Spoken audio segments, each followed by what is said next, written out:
El siguiente programa es presentado y producido por Senda.fm para CTN Internacional.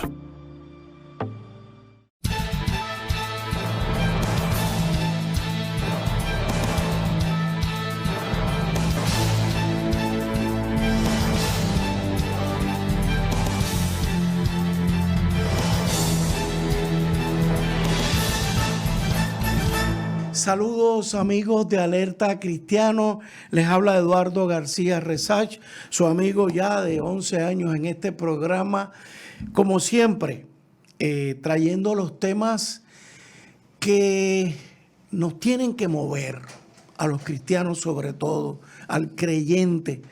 Amigos, recientemente estuvimos viviendo la experiencia de la Semana Santa y hoy pues qué mejor que hablar de la resurrección. El tema de hoy lo quiero tocar con, como siempre digo, quién mejor que con el pastor y teólogo Samuel Sullivan. Pastor, bienvenido. Gracias a Dios, les bendiga a usted y a todos que nos acompañen este día. Y gloria a Dios, Cristo vive. Amén. Ha resucitado. Amén. El Señor está presente en nuestras vidas. Hermanos, hoy quiero formar aquí un lío de esos que a veces le formamos al pastor Sullivan, hablando sobre la resurrección. Miren lo que pasa, y no voy a poner todavía el tema, pero ustedes lo van a ver a medida que yo comparto la palabra. Como siempre empezamos en Alerta Cristiano, voy a utilizar dos porciones de la palabra, porque hoy sí que esta palabra es el tema. Dice Pablo, piensen, Pablo le escribe a los romanos en el capítulo 10, versículos 9 al 10. Esta es la palabra de fe que predicamos, que si confesares con tu boca que Jesús es el Señor y creyeres en tu corazón que Dios le levantó de los muertos, serás salvo. Porque con el corazón se cree para justicia, pero con la boca se confiesa para salvación. Ok, hermanos. Ahora yo quiero hacer un juego aquí. Vamos a ver cómo me las invento. Yo no quiero ser injusto. Vamos a hacer un papel de Pablo. Yo no le llego ni a la rodilla al apóstol Pablo, pero me voy a personificar a Pablo. En aquel tiempo, fíjense, ¿qué hacía Pablo? Además de sembrar iglesias, de predicar, escribía unas cartas. Y en la primera de Corintios, la primera carta de Pablo a los Corintios, en el capítulo 15, del 12 al 19, miren y voy a ver cómo lo personifico. Pablo le escribe y le dice, pero díganme lo siguiente, dado que nosotros predicamos que Cristo se levantó de los muertos, ¿por qué es que algunos de ustedes dicen que no habrá resurrección de los muertos? Parece como que Pablo se estaba encontrando, ¿verdad, hermano?, con unas situaciones peculiares de que había gente entre los primeros cristianos que no creían en que se podía resucitar de los muertos. Y dice, pues si no hay resurrección de los muertos, entonces Cristo tampoco ha resucitado. Miren eso, hermanos.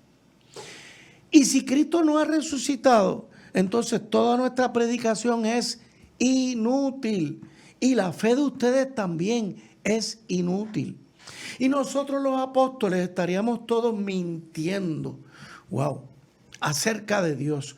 Porque hemos dicho que Dios levantó a Cristo de la tumba. Así que eso no puede ser cierto si no hay resurrección de los muertos. Y si no hay resurrección de los muertos, entonces Cristo no ha resucitado.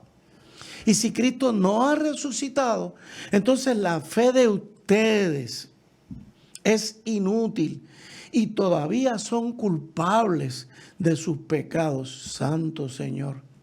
En ese caso, todos los que murieron creyendo en Cristo están perdidos.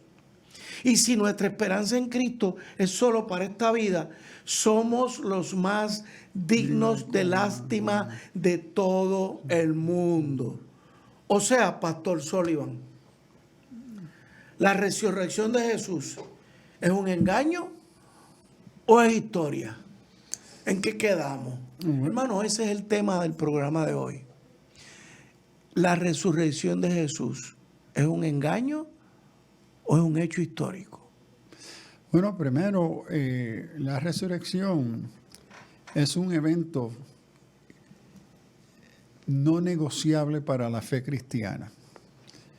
Si no hubo una resurrección corporal, histórica, contextual, palpable, sujeto a verse por testigos oculares, según Pablo, que escribe que hubieron más de 500 testigos oculares que comieron con él, lo tocaron, hablaron con él. Si ese evento no ocurrió, las escrituras son mentiras. Dejan de ser o registrar palabra de Dios. Entonces, como dice Pablo, nuestra fe es vana y la palabra que usa en griego kainos es vacía. Vacía. No tiene contenido válido de veracidad. Es un embuste. No hay perdón de pecado. Vivimos condenados sin esperanza. Los que murieron en Cristo no tienen esperanza. Esas son las condiciones. Son los más la palabra que él usa de ser burlado. Entonces, esa es la centralidad de la resurrección. Y note que en Romanos 10, 9 y 10, Pablo relaciona y mantiene juntos la confesión en Jesús y la resurrección y la salvación. Si no se cree y se rechaza la resurrección corporal histórica, no metafórica, no simbólica, no alegórica, no, literal, se niega entonces la redención que Jesús logró por nosotros. ¿Todo fue un cuento? Todo se perdió. Ahora note que Pablo reconoce que entre los judíos había un grupo saduceos que no creían en la resurrección de muertos. Habían judíos fariseos que sí creían en la resurrección. En los dioses paganos gentiles, grecos romanos, no había una verdadera resurrección. Note, no hay ningún dios pagano que se adora que esté vivo. El único Dios en las religiones del mundo que se le adora como Dios que está vivo es Cristo, es Jesús. Entonces la negación de la resurrección no espiritual, no mitológica, no alegórica, es que Él vino en carne, se encarnó. Y note que la resurrección en carne también es una negación de su encarnación en carne. Correcto. Es una negación de su ascensión en carne. Es una negación de la venida en carne. Entonces la implicación es la centralidad del Evangelio. Es el comprobante, un muy reconocido mundialmente teólogo alemán, Wolfhard Pannenberg, ante la teología moderna que niega la resurrección corporal histórica porque la convierte en alegoría o mito. Pannenberg, gran teólogo que se formó como liberal, viene y sale y dice, miren, hay tanta evidencia en base a la razón de la evidencia de la resurrección, que es el evento singular y único en la historia universal. Correcto. No la cristiandad. Y dice, la historia antes de la resurrección se marca por la resurrección. Y la historia después de la resurrección se marca por la resurrección. Correcto. O sea, en otras palabras, pastor, si todo fue un cuento, pues Jesús fue un hombre más. Ni fue Dios encarnado, ni fue resucitado. Y era un embustero. Un embustero. Porque él le dijo a sus discípulos, yo me voy a levantar de los muertos. Él se lo dijo. Se lo dijo. Por eso es que el Sanedrín va a Pilato, el gobernador, y le dice, mire, pónganle guardia a la tumba. Porque él había dicho tal Porque cosa. él había dicho que se va a levantar de los Correcto, muertos. correcto. Entonces, la evidencia histórica es bien clara. Digo más, hay un abogado muy conocido y ahora Simon Greenleaf de Harvard. Él escribió lo que sigue hoy vigente, el manual de evidencia para los abogados. ¿Cuáles son y cómo uno determina el testimonio de un testigo si es verdad o no? Simon Greenleaf se llama él. Correcto. Judío agnóstico. Y él tomó el caso de los testimonios de los evangelios de la resurrección como un caso en la Escuela de Derecho en Harvard, Correcto. someterlo a las reglas de evidence, de evidencia. La conclusión de Greenleaf, judío, fue, esto es verdad, Claro. esto ocurrió. El resultado en la vida de este judío agnóstico se convirtió a ser cristiano. Amén. Vamos a aprovechar que el pastor ha hecho esa mención. Acuérdense, amigos, yo soy abogado y los abogados, para probar nuestro caso, necesitamos evidencia. Porque o hay un jurado o hay un juez. Miren, este famoso libro, Josh McDowell, evidencia que exige o que demanda un veredicto. Hermano, como ustedes habrán notado en mi página de Alerta Cristiano, yo todos los miércoles estoy recomendando una lectura.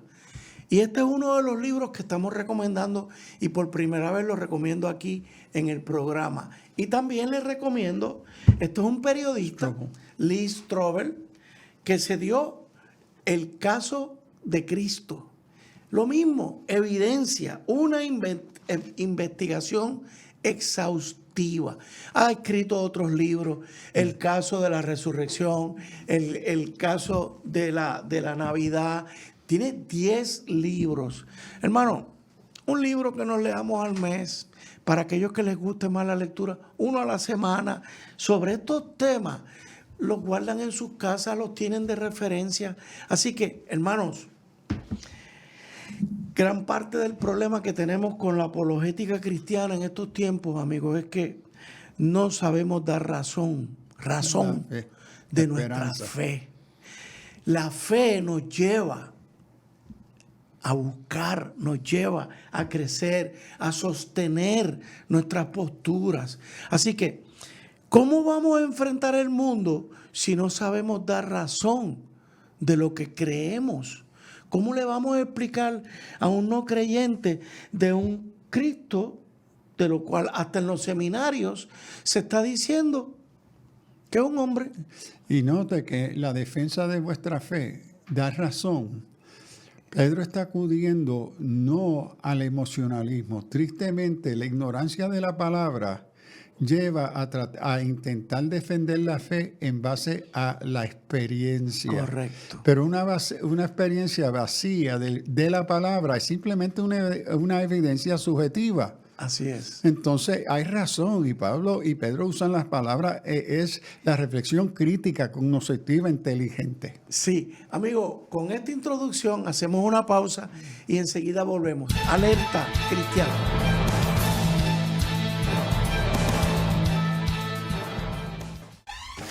La mayor selección de música cristiana.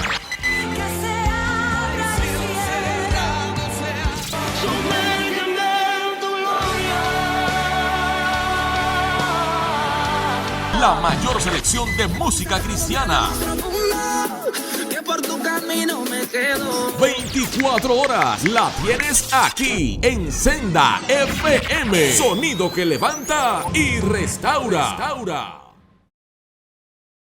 Busca CTNI en YouTube y sé uno de los miles que se han suscrito para disfrutar on demand de la gran variedad de programas diseñados para ti. Suscríbete al canal de YouTube de CTN Internacional.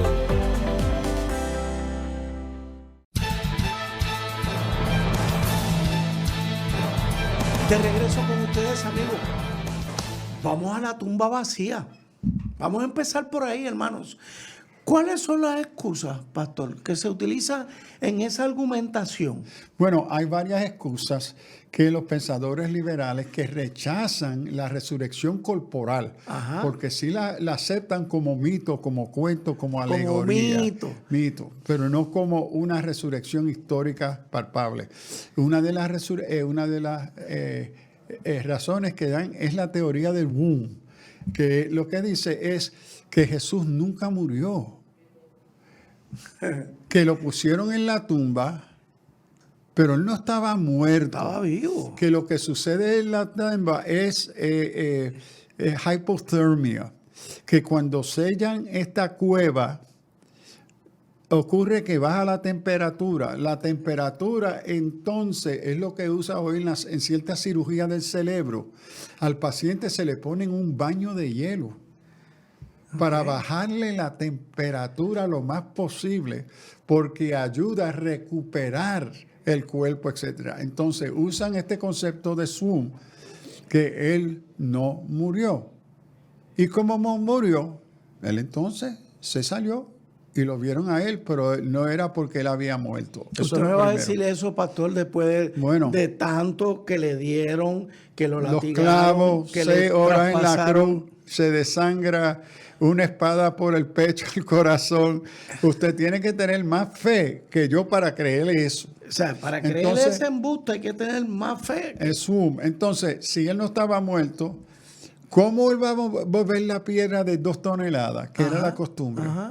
Y si mueve la piedra, ¿qué iba a hacer con los 16 soldados que se había pedido de parte del Senadrín al gobernador que pusiera una vigilia de 24 horas por 3 días? Y la costumbre romana, ese grupo era de 16 soldados, con una tumba sellada, con penalidad de muerte, el que se atreviera a abrir la tumba. Entonces Jesús no murió, mueve una piedra de 2 toneladas, ¿con quién se va a encontrar? Con 16 soldados. Otra excusa, no, es que las mujeres llegaron a una tumba equivocada. ¿Ve? Entonces el problema es que ellos fueron a una tumba equivocada. Entonces estas son entre otras excusas que dan. ¿Ve? La otra que fue una alucinación masiva, que cuando Pablo escribe a los Corintios dice, no, pero hay todavía 500 testigos oculares y algunos de ellos todavía están vivos. Él dice, no, mira, esos testigos oculares no son válidos, porque sus observaciones como testigos son subjetivas, fueron experiencias subjetivas. Entonces, como se explica, una alucinación masiva, primero en la psicología es imposible. Segundo, no hay ningún testigo en ninguna corte del mundo que no comparta un testimonio subjetivo. Correcto. La naturaleza de todo testimonio es que tiene que ser subjetivo, porque es el tuyo. Entonces, pero aquí hay una contradicción, entonces, usando la psicología para decir que se va a despachar los 500 testigos. El asunto es que la mejor prueba que todo evento histórico, sin excepción, todo evento histórico, desde la antigüedad hasta el presente y futuro, para marcarse como evento histórico legítimo, tiene que tener testigos. Y ahí tenemos las apariciones después de la resurrección. Exacto, que comen con él, que le tocan. Le dice a Tomás, mira, mijo, Tommy, ven aquí, mete tu dedo aquí. Aquí está la prueba empírica. Ven aquí. Ay, Señor, creo, pero ayúdame, Señor. Le vio el costado. Exacto, le vio mete la mano. Saludó a las mujeres que se encontraron con él en el camino. Apariciones que ocurrieron durante 40 días e incluyeron encuentros con individuos y grupos en interiores y exteriores. Por 10 días. ¡Wow! Durante 10 días. Así que... Entonces uno tiene que ser más incrédulo o más de fe para creer las excusas, para rechazar la resurrección, porque más y más en la historia contemporánea, más y más evidencia apoyando la resurrección está apareciendo. Correcto. Por eso que Greenleaf, el gran abogado de Harvard, como judío agnóstico, se convierte. Él dice, esta evidencia es tan clara que yo no puedo negarla. Sí. Increíble. Pastor, el argumento de la fisicalidad del cuerpo resucitado, esto de la naturaleza física, bueno, tú lo acabas de mencionar, los invitó a tocar sus heridas para comprobar que no era un fantasma, sino que tenía un cuerpo físico. También comía con ellos para demostrar su existencia corpórea. O sea, usted me va a decir a mí que yo soy un fantasma y ingiero comida. Hay que tener, ahora digo yo, pastor, hay que tener bastante maldad para tratar de difundir esa mentira. Pero esa es la mentira que tristemente instituciones liberales en Puerto Rico y fuera le están enseñando a nuestros candidatos al ministerio, porque ellos rechazan que Jesús es divino, porque lo que está detrás del rechazo de la resurrección es el rechazo anterior de la encarnación. Correcto. Que ellos no aceptan que ningún ser humano puede ser divino, niegan el nacimiento de Jesús, niegan su naturaleza divina. Entonces, y anterior a eso, la negación anterior a esa, es la veracidad de la palabra, de las escrituras, del registro testimonio. Más de 300 profecías. Entonces, ellos rechazan todo eso. Tristemente, en muchos círculos teológicos, el Seminario Evangélico de Puerto Rico, punto, claro, sin reserva. Este es el tema del corazón de la blasfemia teológica que ellos están queriendo pasar como teología cristiana.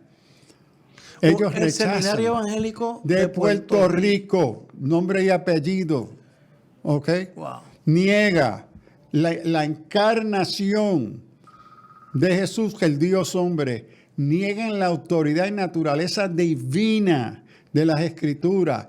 Niegan la divinidad de Jesús. Niegan la resurrección corporal. Ahora noten, porque son muy listos. El pensador liberal no es bruto. Van a desarrollar y han desarrollado un vocabulario evangélico. Oh, sí, yo creo en el Cristo resucitado. Seguro que sí. Pero si usted lo para y le pregunta, ¿ese Cristo es el Dios hombre, el Hijo encarnado? de Dios? ¿Sí o no? No me venga con... Él resucitó corporalmente, que se pudo tocar históricamente en la historia humana. ¿Sí o no? No, porque se tiene que entender. Lo que te están haciendo es negando, porque no lo creen. Entonces, como Cristo no es el Dios que vino, no se encarnó, no vino, no se fue porque no vino. Correcto. Tampoco volverá. Los que son llamados a desempeñar justicia, el reino de los hombres en paz aquí somos nosotros. Porque no es un evangelio, es lo que Pablo llama a los Gálatas. Están enseñando otro evangelio que no es evangelio. Correcto. Y son anatemas. La palabra los declara a ellos anatemas. Y triste que muchos de nuestras iglesias les sigue echando el brazo y la mano y recibiéndolos como hermanos en Cristo. No somos unos cobardes de no asumir postura ante las herejías que han entrado a nuestro púlpito, a nuestros seminarios. Y usted me va a decir, pastor, que estos pastores que están siendo educados en el Seminario Evangélico de Puerto Rico niegan la experiencia de Pablo. Yes. Abiertamente. Entonces, para ellos, las cartas de Pablo, el hombre que más iglesias ha sembrado, no valen nada. Es que no son palabras divinas, no son verdad. ¿Son inventos de Pablo? Son recuerdos religiosos de estas personas religiosas. ¿Qué hablan del Espíritu Santo? Bueno, de nuevo, es genérico, porque hoy todos somos espirituales. Y cada religión tiene su concepto de espiritualidad y Espíritu Santo. ¿Cuántos pastores están saliendo de ese seminario? Bueno, pastor? tristemente, de forma trágica, las 7 denominaciones mayores de Puerto Rico, todas requieren que todos los candidatos al ministerio de sus iglesias, todos, sin excepciones, tienen, para ser pastores ordenados, ser egresados del Seminario Evangélico de Puerto Rico. Discípulos de Cristo, la Iglesia Bautista, la Iglesia Metodista, la Iglesia Presbiteriana, la Iglesia Evangélica Unida, la Iglesia Episcopal, la Iglesia Luterana. Yo creo que esas son las iglesias. Todos los candidatos al ministerio tienen que ser egresados del Seminario Evangélico de Puerto Rico. Sin entrar a eso, pastor, ¿hay algún otro seminario en Puerto Rico? Sí, los hay. Ahora mismo hay otras instituciones que están ofreciendo educación teológica. La Universidad de Mizpah Pentecostal, la UTC de la Iglesia de Dios, Mission Board. Okay. Y ahora se ha recuperado el Seminario Teológico de Puerto Rico, que está ahora en proceso de ser reacreditado otra vez. Y creo que esas son las tres. Y esos cuerpos son fieles al Jesús Dios. Reconocen la resurrección de Jesús. Se la estoy poniendo difícil, pastor. No, es la tristeza que me da. Yo he enseñado en todos ellos. ¿Y qué es lo que yo he observado? En nuestras instituciones pentecostales, la facultad teológica tiende a ser liberal. Wow. Y parte del problema es que no hay recursos que evalúe el contenido teológico de los que están enseñando Biblia y teología. Que aquellos en la institución que los evalúa, poco, si alguno, tiene formación teológica o bíblica formal. Wow. Son pastores y laicos que son los que están juzgando el contenido y que desconocen la naturaleza de una teología liberal. Alerta cristiano. Esto es muy serio. Hacemos una pausa.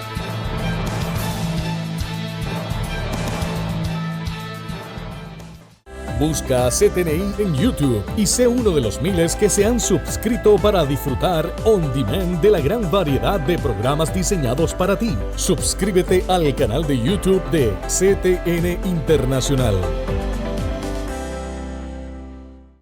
¿Estás buscando dónde matricular a tu hijo para este año escolar? Te diremos por qué la Academia Yará es la alternativa. La Academia Yará te ofrece la mejor educación para tu hijo, con una facultad de maestros altamente cualificados, educación cristiana, salones con aire acondicionado, bellas artes, deportes, libros y pizarras digitales, desayuno y almuerzo, cuido, asignaciones supervisadas, cancha bajo techo. Para más información, llama a 787-730-5088 o visita la página de Facebook.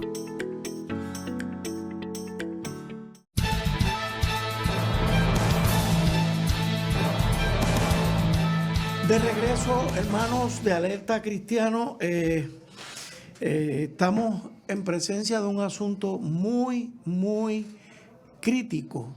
Esto de que el pastor nos está trayendo de la solidez del tema, del asunto, que era una pregunta que yo le tenía al pastor para el final. ¿Estamos viviendo la resurrección? Bueno, vamos a dejarlo para el final. Pastor, ¿y qué otra evidencia? La transformación de los discípulos ocurrió de la nada o de no haber habido una resurrección real. ¿Cómo es que esa iglesia experimentó ese crecimiento tan grande que experimentó en esos 400 primeros años? Bueno, primero yo comenzaría reconociendo que el testimonio bíblico de los discípulos es que ellos no lo creyeron. Simplemente no lo creyeron. Entonces, ¿qué sucede? Que cuando las mujeres vienen a decirle a Pedro, mira que vengo de la tumba, la respuesta en el texto bíblico fue, esto es un cuento de hadas. Es lo que, de la forma que lo expresa el griego. Esto es un cuento de hadas, ustedes están locas. Ajá. Mire que resucitó. Entonces, ellos tienen que ir a verificar. ¿Ve? Entonces, ¿qué sucede? Y aquí vemos Tomás. ¿Ve? Señor, ayúdame. Él viene con el de eso. ¿Cómo que alguien resucitó? Y entonces vemos en Tomás como en otro el cambio transformador en las vidas de ellos ante la veracidad y la presencia histórica corporal de Jesús en medio de ellos. Esto resultó en una transformación de su comprensión de la realidad. Por eso Pablo, escribiendo a los Romanos capítulo 12, llama al creyente a una transformación de vuestro entendimiento. Correcto. Ahora, es una confrontación con la veracidad de la resurrección, del evento histórico. Esto no es un cuento de hadas. Y vemos cómo sus vidas de cobardes, ¿verdad?, de traicionero, el mismo Pedro lo traiciona, cobarde, etcétera. Cómo hay una valentía. Ahora, creo que necesitamos o debemos relacionar el evento de la resurrección. Se acompaña con la directriz de Jesús: no se vayan de Jerusalén. Quédense en Jerusalén hasta que hayan sido revestidos por el Espíritu Santo. Porque hay una relación íntima en la transformación del entendimiento ante los hechos históricos palpables. Todavía se necesitaba otra cosa para poder incorporarlo en la vida. Es decir, hay verdades cognitivas que yo puedo decir, esto es verdad. No quiere decir que tengo la capacidad de integrarlo a mi vida. Correcto. O la motivación, etcétera. Entonces, la resurrección y al día de Pentecostés están íntimamente relacionados. Porque ante la evidencia histórica, porque noten, yo no dudo que hubieron otros que vieron y no creyeron. Hoy tenemos personas que ven evidencia y lo niegan. Pero en el día de Pentecostés viene la obra de gracia del Espíritu Santo que despierta ese elemento de fe, de creer ante la veracidad que están observando. Correcto. De la verdad sobrenatural. Ajá. Que tiene el hombre. Entonces, hoy el creer en la resurrección no es solamente un amén al testimonio bíblico. Amén cognoscitivo, sí, ok, yo lo creo. No. Requiere una obra transformadora del pensamiento de esa persona que lo convierte en un creyente. No uno que conoce el evento, que sea uno que va a ser transformado Correcto. por la verdad con la cual se confronta. Y eso entonces es una obra del Espíritu Santo que convierte a uno simplemente en un testigo, a un creyente. Y que resulta en la transformación de tu vida. Voy a tratar de hacer como una trayectoria de repaso, pastor. Primero están las profecías bíblicas, más de 300. En Jesús se cumplieron todas. Luego vemos a un hombre que es Dios encarnado, un Jesús, que en su vida pública, en el discipulado de estos hombres, y yo entiendo que de mujeres también, Yes. Estos hombres y mujeres les dice, les hace una promesa, les dice, porque yo me voy a ausentar, pero yo regreso, tengo que morir. Y también les dice, después que resucita, oye, pero no se vayan, que les voy a dejar mi espíritu. ¿Qué más pruebas necesitamos? ¿Qué más pruebas? Y esto es una pregunta retórica que me hago, pastor, y le hago a mis hermanos. ¿Qué más pruebas podemos necesitar? Si nosotros, cada uno de nosotros es producto de esa transformación.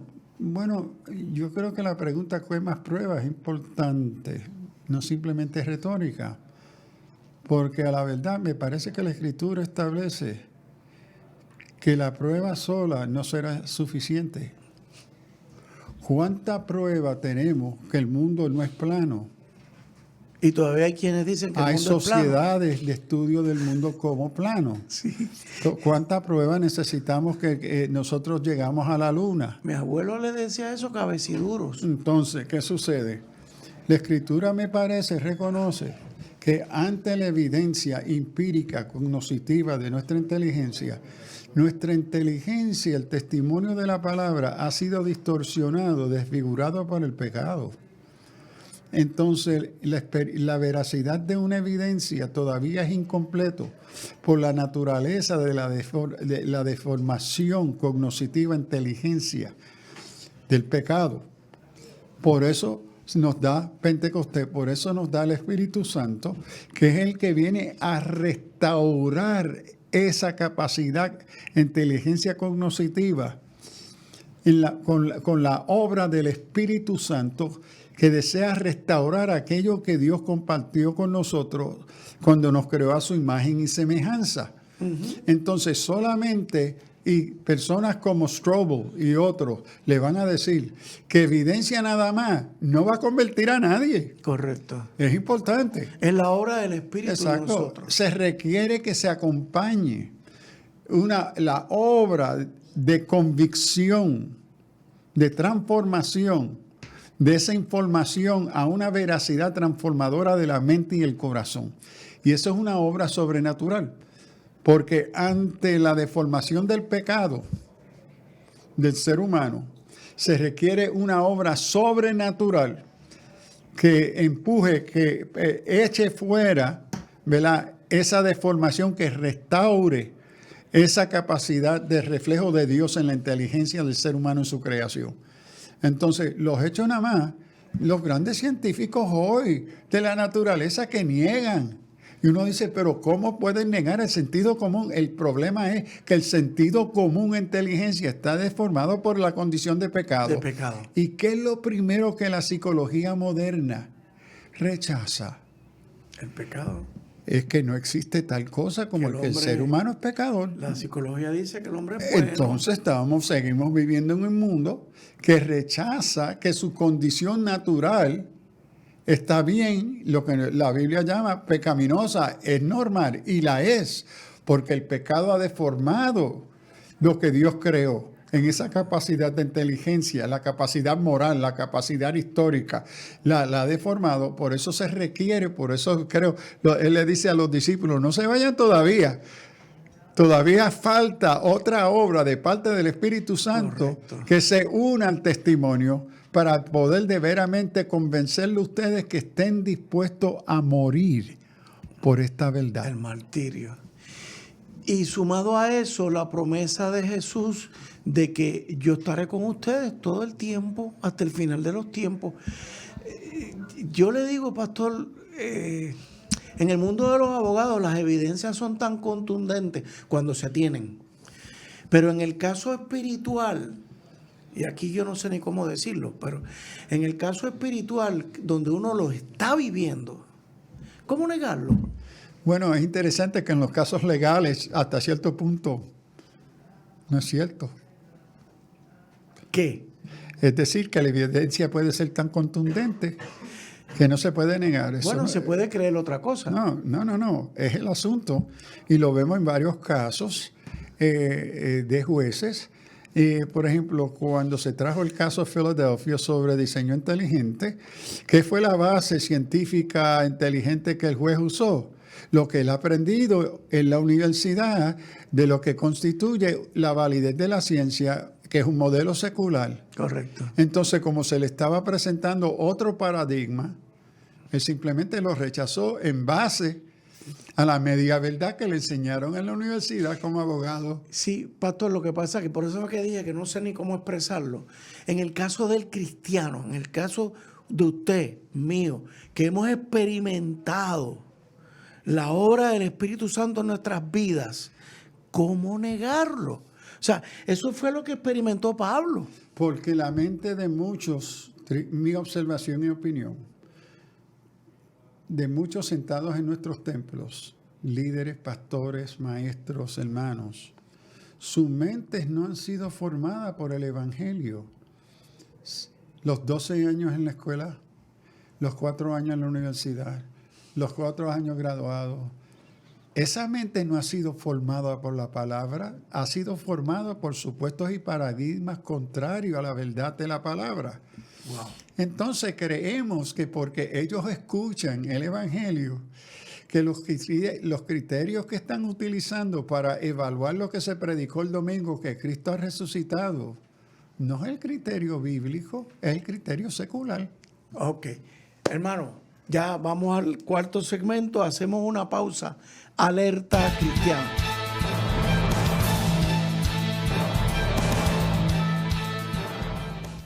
Busca CTNI en YouTube y sé uno de los miles que se han suscrito para disfrutar on demand de la gran variedad de programas diseñados para ti. Suscríbete al canal de YouTube de CTN Internacional. La mayor selección de música cristiana.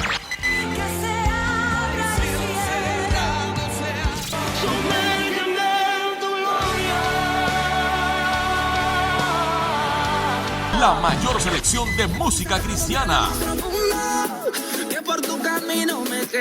24 horas la tienes aquí en Senda FM. Sonido que levanta y restaura.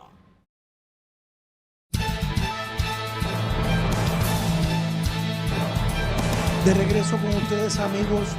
Amigos, les confieso que este programa para mí ha sido extremadamente interesante, extremadamente retante. Yo vengo a veces a los programas, sobre todo cuando vengo con el pastor Sullivan, con unas expectativas, y hoy les puedo confesar, y a lo mejor ustedes lo han notado, de que hasta cierto punto he sido impactado, he sido jamaqueado, como dirían en el campo, como se jamaquea una hamaca, pero es por las situaciones que el pastor nos está trayendo. Y pues para terminar en este último segmento le tengo unas preguntas al pastor.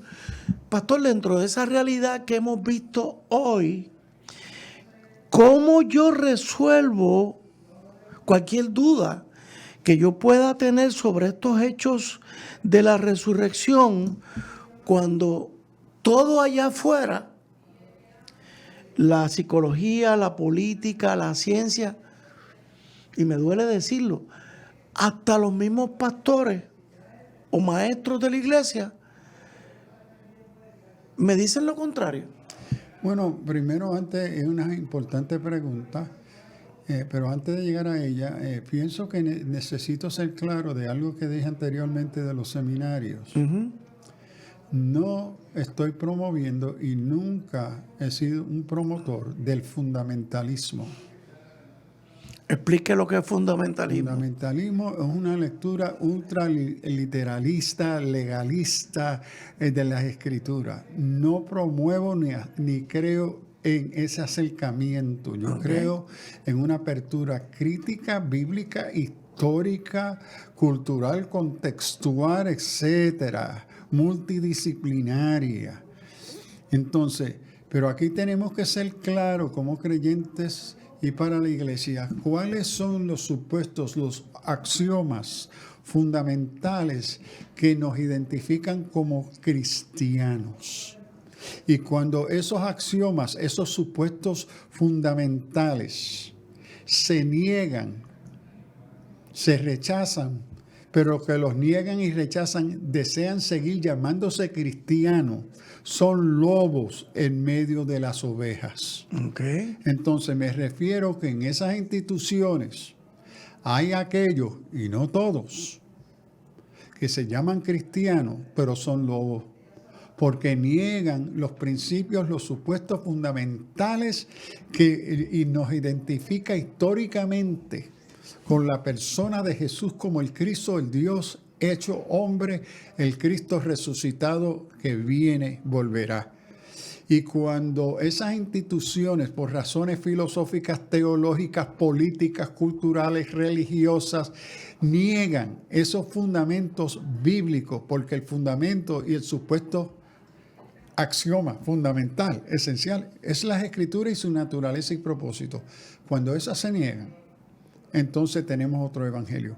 Claro. Entonces, no todos en esas facultades caen como negadores, pero triste decirlo es que en el campo de Biblia y teología, la influencia liberal es tan grande que está causando una crisis en el liderazgo de la iglesia evangélica. O sea, desde el punto de vista de este programa que toda la vida hemos estado alertando a los cristianos, tenemos que estar alerta de que el mismo enemigo está utilizando una estrategia muy lógica.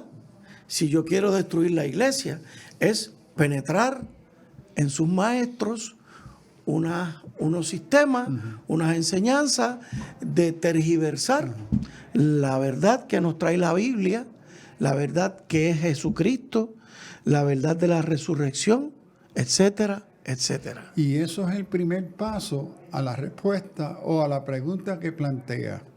¿Cómo vamos a responder ante los argumentos científicos, psicológicos, sociales, políticos, culturales y hasta teológicos que se presentan, que cuestionan la resurrección? Y en cuestionar la resurrección están cuestionando la identidad de Jesús como el Dios hombre. Claro. Ok, estas están atadas. Uno Es que no esa puede es la separar base. una cosa de la otra. Por eso Pablo decía que, y si nuestra esperanza en Cristo es solo para esta vida, somos los más dignos de De lástima. conmiseración, that's right. Entonces, estas están atadas. Y creo primero, el primer paso, creo nuestra conversación lo ha planteado. Crear la sospecha que no todo está bien. Somos los primeros que debemos ser fiscales. Sí. Lo que la teología de llama nuestra fe. la teología de sospecha. Es decir, no todo está bien. Y el problema no solo el mundo afuera, Es la adentro. iglesia adentro. Es Entonces, adentro.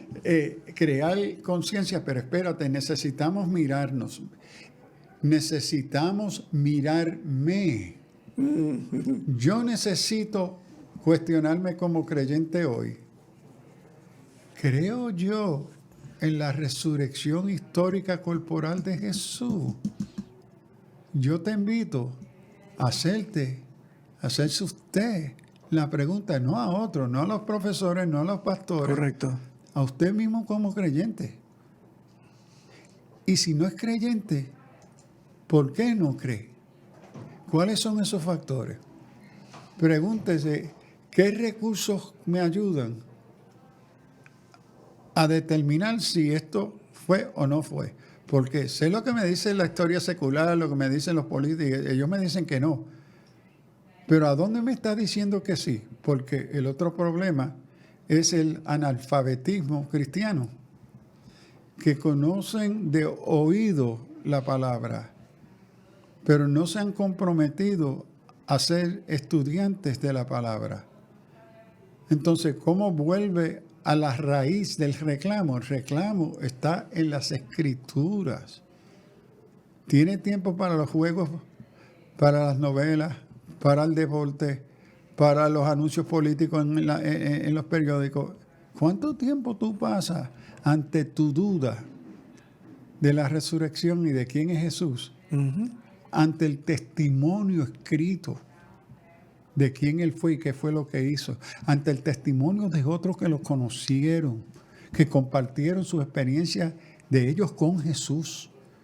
Entonces, en vez de recibirlo como teología de bochinche, que te lo contaron en la escuela bíblica, tome tiempo usted. Señor, yo me llamo creyente, tengo estas dudas. Como Tomás, el Señor no le rechazó la duda a Tomás porque era una duda legítima. Legítima. ¿Ve? Entonces, Señor, acompáñame en mi jornada de ir al testimonio bíblico y ayúdame mi pensamiento crítico a yo mismo investigar la evidencia. Y que si esto es verdad, que tu palabra me convenza. Correcto, eso es pedirle al Señor capacitación. Y honestidad. Miren, en mis estudios bíblicos, teológicos, cuántas veces y todavía me encuentro con issues que yo digo, mira, Señor, No tú entiendo. conoces mi mente y mi corazón. Esto me es difícil yo aceptarlo o entenderlo. Menos entenderlo, porque para entenderlo primero tengo que creerlo. Correcto. Okay. Entonces, no lo voy a negar porque yo asumo que esta es palabra de Dios, la Escritura. No lo voy a negar, pero no estoy ahora mismo en condiciones de aceptar captarlo como verdad, porque tengo una resistencia normal humana, cognitiva. con una mente limitada. Exacto. Entonces, lo voy a poner a un lado por ahora y voy a seguir meditando.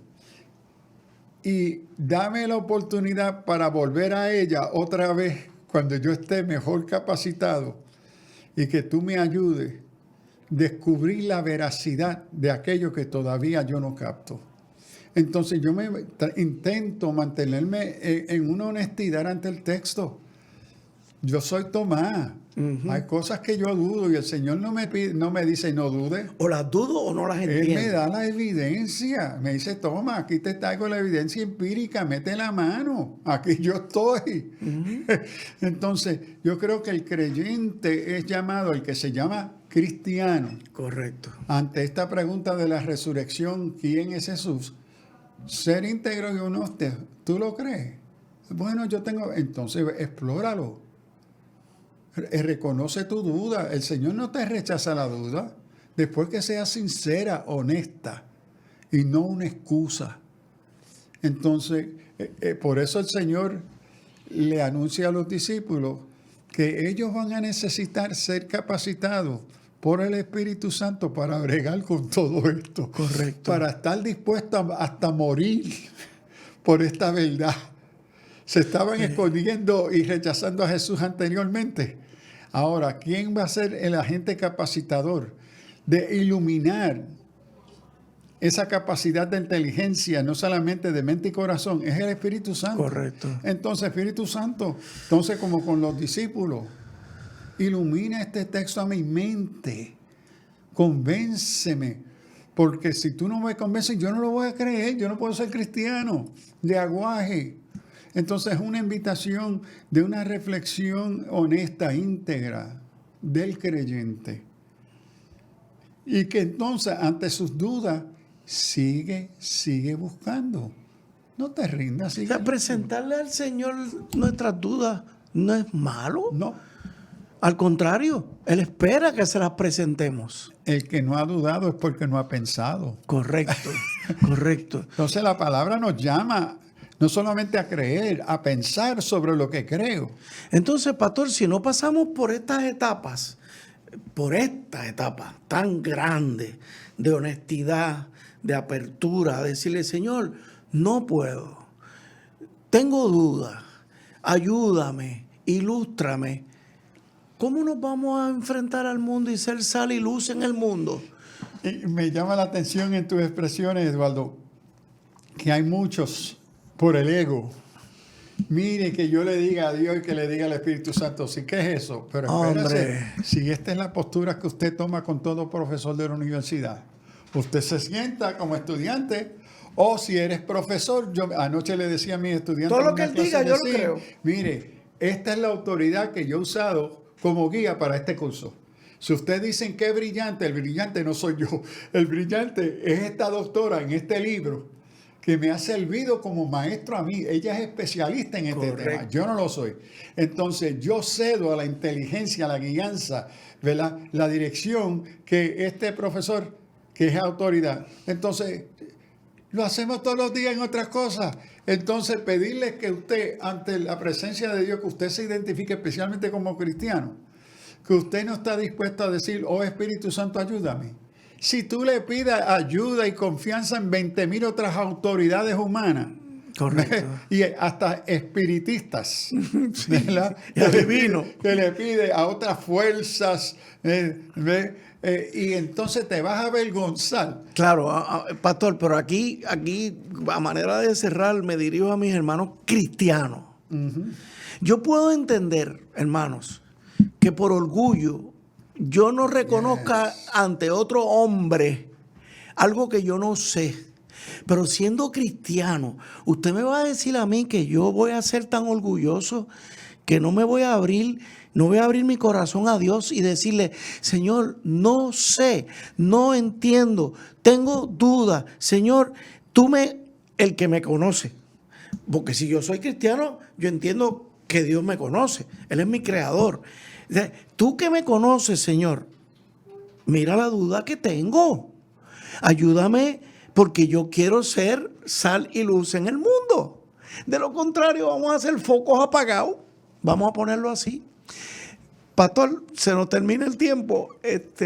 La verdad es que, hermano, yo espero que este programa sea un reto, porque las circunstancias no nos son favorables a la luz de lo que el pastor nos está diciendo, de los propios maestros que tenemos, algunos maestros, pero eso no quita que nosotros los cristianos tenemos una responsabilidad enorme.